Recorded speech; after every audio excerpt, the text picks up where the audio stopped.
የደባችን ሰባኪ እንደሆኑ መመራት ይመጣሉ።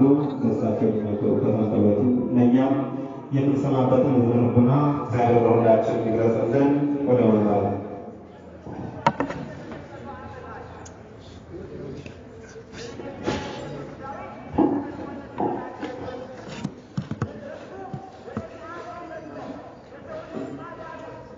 በስመ አብ እስኪ እጃችሁን ለዚያሉት ከፍ አድርጉ። በስመ አብ ወወልድ ወመንፈስ ቅዱስ አሐዱ አምላክ አሜን። የተከበሩ መምህራችን ቀሲስ ሃይማኖት፣ የተከበሩ አባታችን ቀሲስ መኮንን፣ ክቡራን እግዚአብሔር ካህናት አባቶቼ፣ ወንድሞች ዲያቆናት፣ እንዲሁም በክርስቶስ ክርስቲያን በወንድም የተሰኛችሁ የአምላካችን የመድኃኒታችን የኢየሱስ ክርስቶስ ቤተሰቦች በክርስቶስ ፍጹም ሰላም እንደምንቆያችሁ አምላከ ቅዱሳን እግዚአብሔር ስሙ ከአጥናፍ እስከ አጥናፍ የተመሰገነ ይሁን። እናታችን ቅድስተ ቅዱሳን ድንግል ማርያም የቀን ፀሐይ፣ የሌሊት ጨረቃ፣ የንጋት ኮከብ፣ ማኅደረ ወርቅ፣ የልዑል ቤተ መቅደሱ ጸጋዋና በረከቷ የአማላጅነቷ በረከት ከሁላችን ጋር ይሁን። እንኳን ለዚህ ቀን አደረሳችሁ። አሜን። እንኳን አብሮ አደረሰን። አምላከ ቅዱሳን እግዚአብሔር ስሙ የተመሰገነ ይሁን። ለመምህራችን በቀሲስ መምህር ሃይማኖት ዝማሬ መላእክት ያሰማልን፣ በዕድሜ በጸጋ ይጠብቅልን፣ የአገልግሎት ዘመናቸውን አምላከ ቅዱሳን እግዚአብሔር ይባርክልን። እንግዲህ እንደተነገረው ብዙም አናቆያችሁም፣ ቅዝቃዜ እንዳይሆንባችሁ ብቻ የተለመደውን ቃለ እግዚአብሔር እንነጋገርና ወደ ቀጣዩ ፕሮግራም እንሄዳለን። የመረጥኩት ልጄ ይህ ነው እርሱን ስሙት። በሉቃስ ወንጌል ምዕራፍ 9 ከቁጥር 35 ላይ ተጽፎ የምናገኘው ቃል ነው። እስኪ ከኔ ጋራ የመረጥኩት ልጄ በሉ እስኪ። አይሰማም። የመረጥኩት ልጄ ይህ ነውና እርሱን ስሙት። አምላከ ቅዱሳን በዚህ ቅዱስ ቃል ያስተምረን። ለእኔ ለኃጢአተኛው ባሪያው የምናገርበት አንደበት፣ ለእናንተ ለምትወዱትና ለምታመልኩት አገልጋዮቹ ልጆቹ ለሁላችንም ጥበቡን ሚስጥሩን እንዲገልጽልን የአባቶቻችን አምላክ እግዚአብሔር ስሙ ከአጥናፍ እስከ አጥናፍ የተመሰገነ ይሁን። እርሱ ይፍቀድልን። እንግዲህ ይህ የመጽሐፍ ቅዱስ ቃል የተጻፈው በቅዱስ ሉቃስ ነው። የመረጥኩት ልጄ እርሱ ነውና እርሱን ስሙት። መመረጥ እጅግ በጣም አስፈላጊና ድንቅ ነገር ነው። እግዚአብሔር ሲመርጥ፣ እግዚአብሔር ሲፈልግ፣ እግዚአብሔር ሲለይ፣ እግዚአብሔር ሲቀድስ መልካም ነው። የተመረጠው ትውልድም የተመረጠው ዜጋም የተመረጠው ፍጡርም ለሀገርና ለወገን የሚጠቅም ይሆናል ማለት ነው። የጌታችን የመድኃኒታችን የኢየሱስ ክርስቶስ አመራረጥ ግን የተለየ ከፍጥረታት የተለየ ነው። የባሕርይ አባቱ አብ በላይ በሰማያት ሆኖ በብሩህ ደመና ውስጥ የመረጥኩት ልጄ ይህ ነውና እርሱን ስሙት ሲል ተናገረ ነው የሚለው። እንግዲህ በዚህ በመጽሐፍ ቅዱሱ ስንመለከተው የሉቃስ ወንጌል ላይ ምዕራፍ 9 ከቁጥር 28 ስናይ ጌታችን አምላካችን መድኃኒታችን ኢየሱስ ክርስቶስ ቅዱስ ጴጥሮስና ዮሐንስን ያዕቆብን ይዞ ወደ ትልቅ ተራራ ሊጸልይ ወጣ ይላል። ምን ሊል ወጣ? ሊጸልይ ወጣ ወደ ትልቁ ተራራ፣ እግዚአብሔር ወደ መረጠው ተራራ። እንግዲህ የእግዚአብሔር ቃል ወደሚሰማበት ተራራ እነዚህ ቅዱሳን ተመረጡ። ምን አሉ? ተመረጡ። እግዚአብሔር ሲፈቅድ፣ እግዚአብሔር ሲወድ፣ እግዚአብሔር ሲመርጥ ማየት የሚገባንን ነገር እንድናይ ያደርገናል። ስለዚህ ቅዱስ ጴጥሮስ ዮሐንስና ያዕቆብንም ይዟቸው ወደ ተራራ ወጣ ይላል። ክብሩ ወደሚገለጥበት ተራራ ብርሃነ መለኮቱ ወደሚገለጥበት ተራራ ይዟቸው ከወጣ በኋላ የተለየ ምስጢር ለትውልድ የሚተርፍ ምስጢር አሳያቸው። ለምን የሚተርፍ? ለትውልድ የሚተርፍ ምስጢር አሳያቸው ይላል። እንግዲህ በዛ ተራራ ላይ ጌታችን መድኃኒታችን ኢየሱስ ክርስቶስ ሲጸልይ እነዚህ የተመረጡት ሐዋርያት ግን ለጸሎት አልበቁም፣ ሊጸልዩ አልቻሉ። በወቅቱ ደከማቸውና እንቅልፍ አላቸው ይላል። ምን አላቸው? ብዙ ጊዜ እኛ ክርስቲያኖች እንደው ብዙ ስራ ስንሰራ ቆይተን የጉልበት ስራ ስንሰራ ቆይተን በመጨረሻው ሰዓት ላይ ጸሎት ልንጸልይ ስንል የሚደክም አዚም የሚለቅ የሚያፈዝ የሚያደነዝዝ የሚጨቁን የሚጫን ነገር ይገጥመናል። ገጥሟቸው ያውቅም? እንደዚህ አይነት ነገር ገጥሟቸው ያውቅም ክርስቲያኖች? ስለዚህ እነዚህ እንግዲህ ኢየሱስ ክርስቶስ የመረጣቸው ቅዱስ ቃሉን አስተምሯቸው ወደዚህ ተራራ ወጥተው በቅዱሱ ተራራ ብርሃነ መለኮቱ በሚገለጥበት ተራራ ላይ ሲደርሱ ግን ሊጸልዩ አልቻሉ። ተመልከቱ ክርስቲያኖች፣ ሊጸልዩ አልቻሉ፣ ጸሎት ሊያደርጉ አልቻሉ። እንቅልፍ መጣባቸውና ተኙ ይላል። ምን መጣባቸው? እንቅልፍ መጣባቸው። አሁን እንደምታዩት እንግዲህ በዚህ ወቅት የሱባኤ ወቅት ነው። የምን ወቅት ነው? እስኪ እንደው እዚህ ገዳም ላይ ሱባኤ ያዛችሁ እስኪ እጃችሁን ከፍ አድርጉ። እዚህ ቦታ ላይ ሱባኤ ያዛችሁ ሁለት ሰው አንድ ሰው፣ ሌሎቻችን ከውጭ ነው የመጣ ነው። ይህ ወቅት ሱባኤ የሚያዝበት ወቅት ነው። ከድንግል ማርያም በረከትን ለማግኘት ሱባኤ የምንይዝበት ጊዜና ሰዓት ነውና በዚህ ቦታ ላይ ስንጸልይ ብዙዎቻችን ደክመን ለመጸለይ መጠን ዝም ብለን እንተኛለን። ዝም ብለን እንቅልፍ እንጫጫለን። ዝም ብለን እቅዳችንን እንረሳ፣ ሐሳባችንን እንረሳ። ከቤት ተነስተን ስንመጣ ምንድን ነው ያሰብነው? ሂጄ ጸሎት አድርጌ እመቤታችን ትባርከኛለች፣ ያሰብኩት ይሳካል፣ የጠየቁት ጥያቄ ቅድመ እግዚአብሔር ይደርሳል ብለን ነው የመጣነው። ግን እዚህ ከመጣን በኋላ ለጸሎት እጅግ ግራ ያጋባናል። አንደኛ ይበርደናል፣ ሰውነታችን ይፈዛል፣ ይቀዘቅዛል፣ መጸለይ ያቅተናል፣ መጎንበስ ያቅተናል፣ እጃችንን እግራችንን ይቆረጥመናል፣ እንቅልፍ ይመጣናል፣ እንቅልፍ ይጫጫነናል። ሌሊቱ ይነጋል ማለት ነው። ሌሊቱ ምን ይላል? ሳንጸልይ ሳንሰግድ እግዚአብሔርን ሳንለምነው። አያችሁ፣ እንደዚህ ነው። ስለዚህ ሐዋርያቱ በዛ በተቀደሰው ተራራ ላይ ከኢየሱስ ክርስቶስ ጋር ከወጡ በኋላ መጸለይ አቃታቸው፣ ሰውነታቸው ደከመ፣ ተኙ ይላል። በዚህ ሰዓት ጌታችን መድኃኒታችን ኢየሱስ ክርስቶስ ለመጸለይ በጉልበቱ ሲንበረከክ ጸሎት ሲያደርግ አካባቢው ተቀየረ፣ ተራራው ተቀየረ፣ ጸሎት የሚያደርግበት ቦታ ተቀየረ። የለበሰው ልብስም ከበረዶ ይልቅ ነጭ ሆነ፣ ነጣ፣ ላይን የሚያንጸባርቅ ሆነ ይላል። ለምን የሚያንጸባርቅ ሆነ? ማን በዛ ላይ መጥቷል ማለት ነው? ያን ቦታ ማን መርጦታል ማለት ነው? ያን የጸሎት ቦታ፣ ያን ቅዱስ ተራራ፣ እግዚአብሔር የመረጠው ተራራ፣ የቅዱሳን ጸሎት የሚሰማበት ተራራ፣ ብርሃነ መለኮቱ የሚገለጥበት ተራራ፣ ቅዱሳን የሚሰበሰቡበት ተራራ ስለነበረ ቦታው በብርሃን ቦቀታ ተሞላ። የኢየሱስ ክርስቶስ ልብሱ ከበረዶ ይልቅ ነጣ፣ ነጭ ሆነ፣ አንጸባረቀ፣ በደመና ብርሃን ተከበበ ይላል።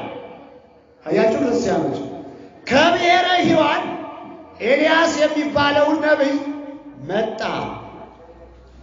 ናባ ከሚባለው ተራራ ከመቃብር ቦታ ደግሞ እስራኤልን ሲመራ የነበረው ከዓለት ላይ ውሃ እያፈለቀ በጸሎቱ እየጸለየ ከቅዱስ ሚካኤል ጋር ለእስራኤል ከላይ ከሰማይ መና እያወረደ ከመልአኩ ጋር ሲረዳቸው የነበረው የአሮን ወንድም ሙሴ ከመቃብር ተነስቶ መጣ ይላል።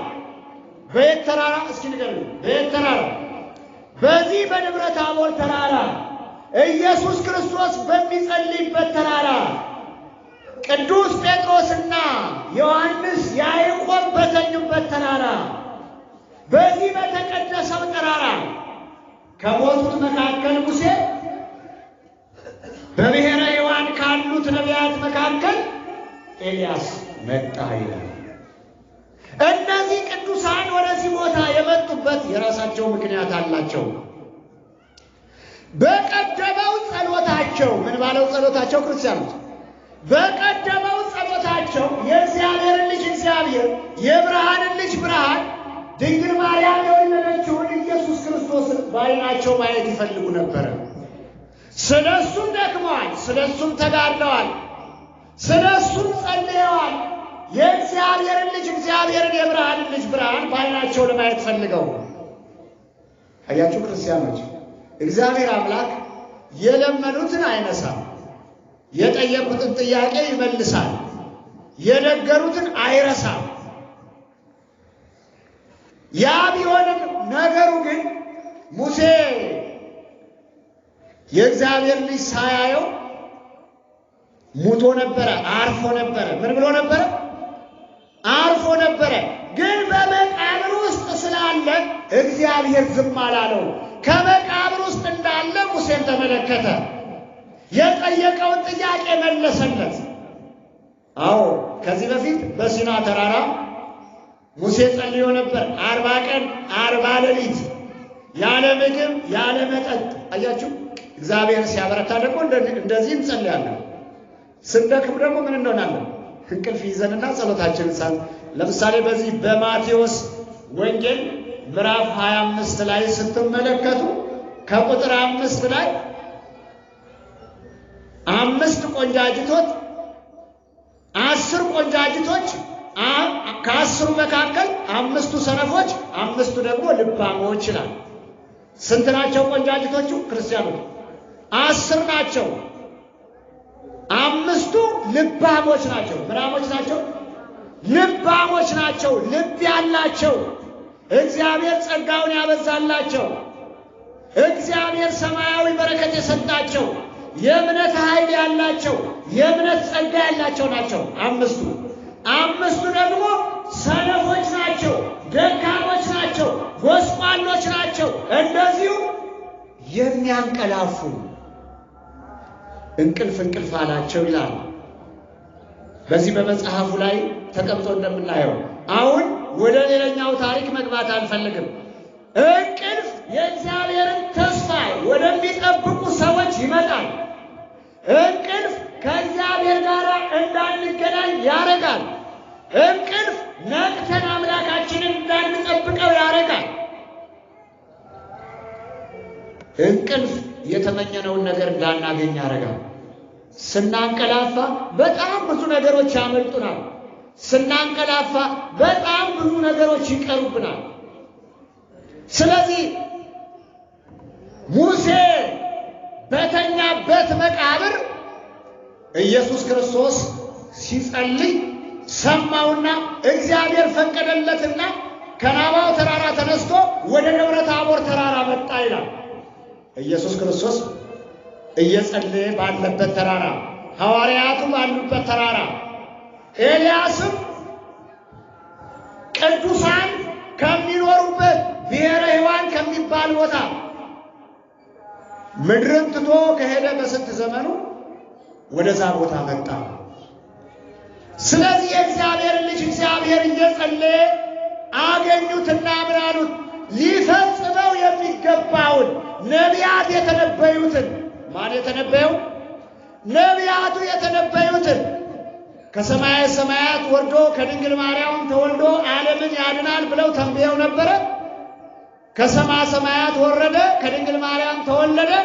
ከዚህ በኋላ ደግሞ የሚቀረውን ነገር በቃላቸው ሊያጸድቁለት እንዲሁም ደግሞ በዓይናቸው ሊያዩት መጡና ሊያደርገው የሚገባውን ነገር ነገሩት ይላል። ምን አሉት? ነገሩት። እሱ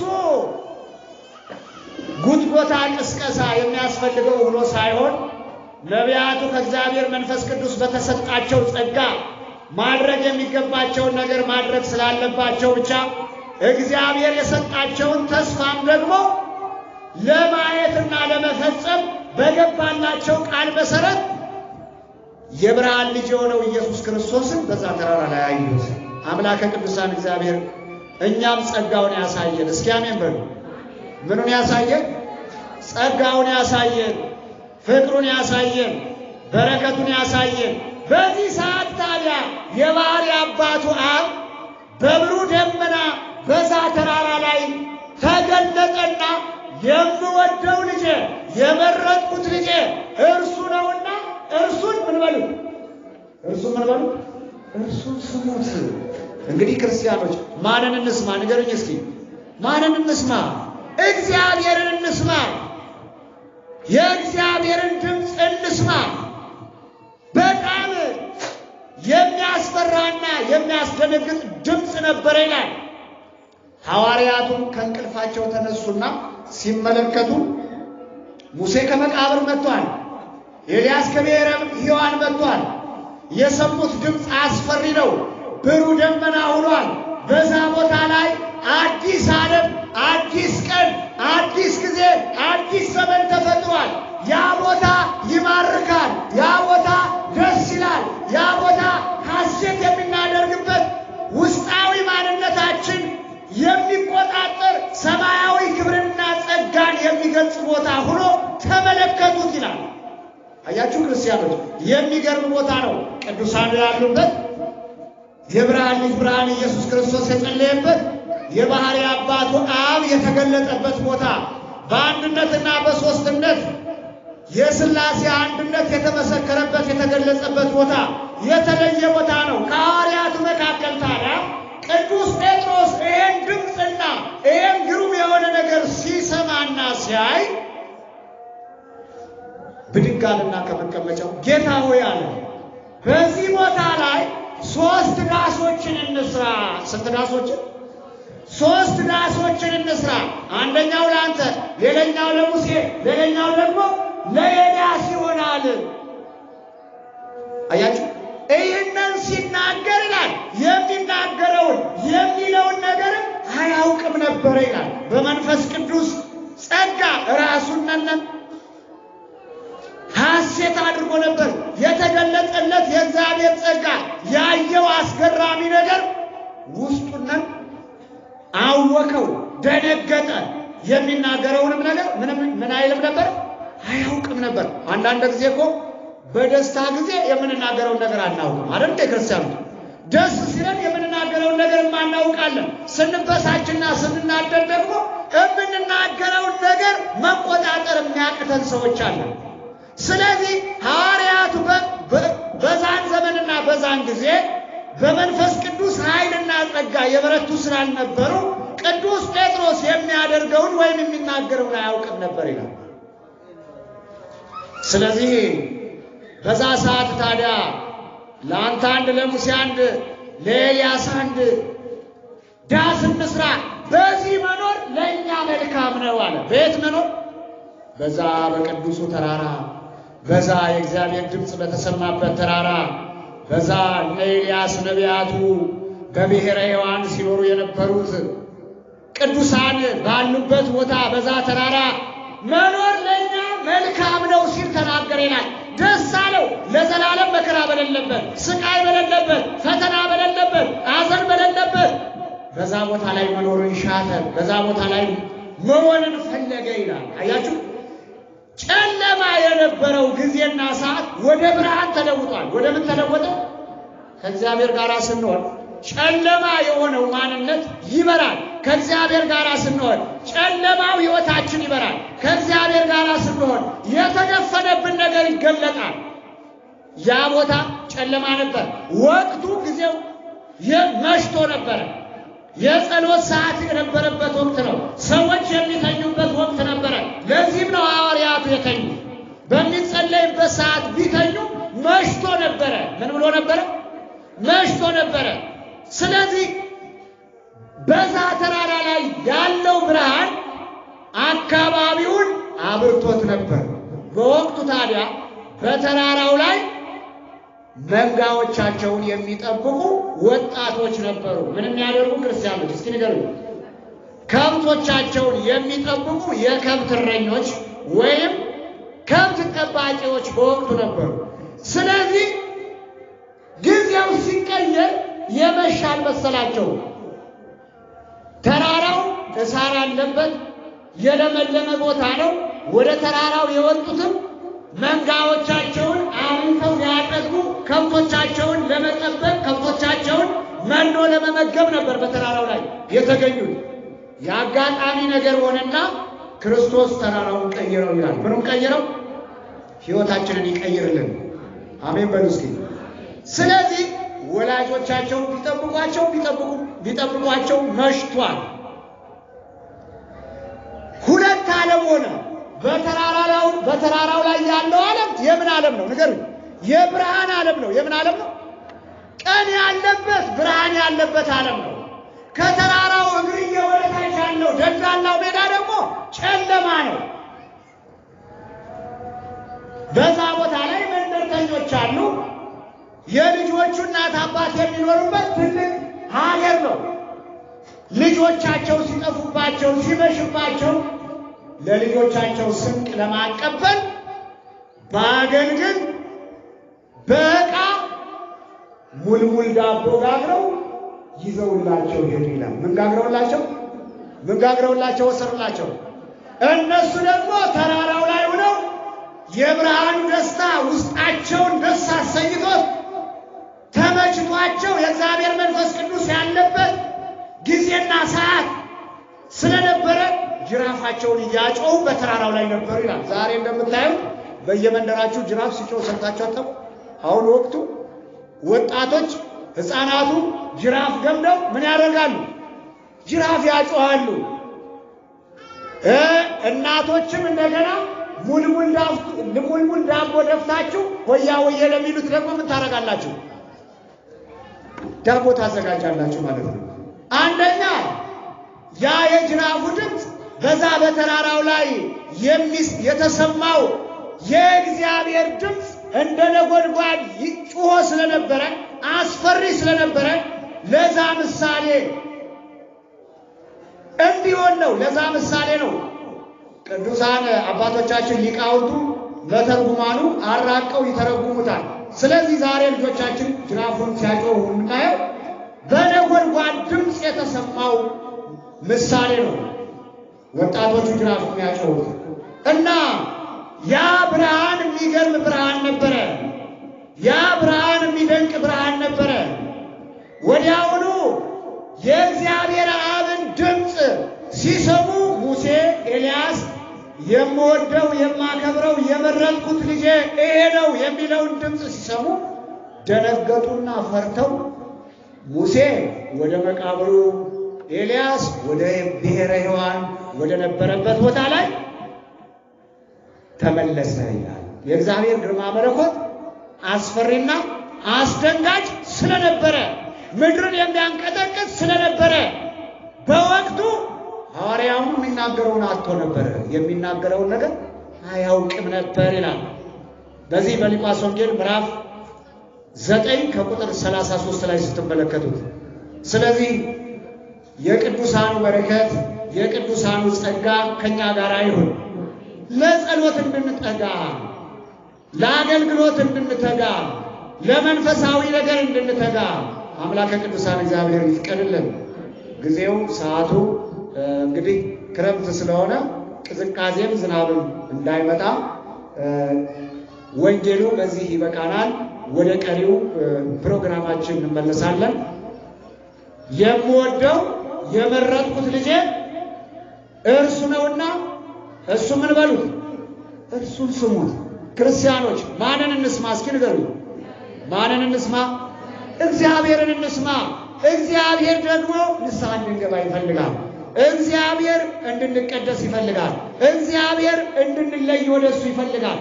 እግዚአብሔር ሰማያዊ ነገር እንድንናፍቅ ይፈልጋል። እግዚአብሔር ሥጋውን በልተን ደሙን ጠጥተን እንድንለወጥ ይፈልጋል። ስለዚህ ስጋውን በልተን ደሙን ጠጥተን የመንግስት ወራሾች እንድንሆን አምላከ ቅዱሳን እግዚአብሔር ይፍቀድልን። የመከረን ያስተማረን የገሰጸን የአባቶቻችን አምላካቸው እግዚአብሔር ስሙ ከአጥናፍ እስከ አጥናፍ የተመሰገነ ይሁን። የእናታችን የወላዲት አምላክ ፍቅርና ጣዕም የአማላጅነቷ ጸጋ ከሁላችን ጋር ይሁን። ይቆየን። እሺ ቃል ያሰማልን። እግዚአብሔር አምላካችን በደም በጠና ይጠብቀን።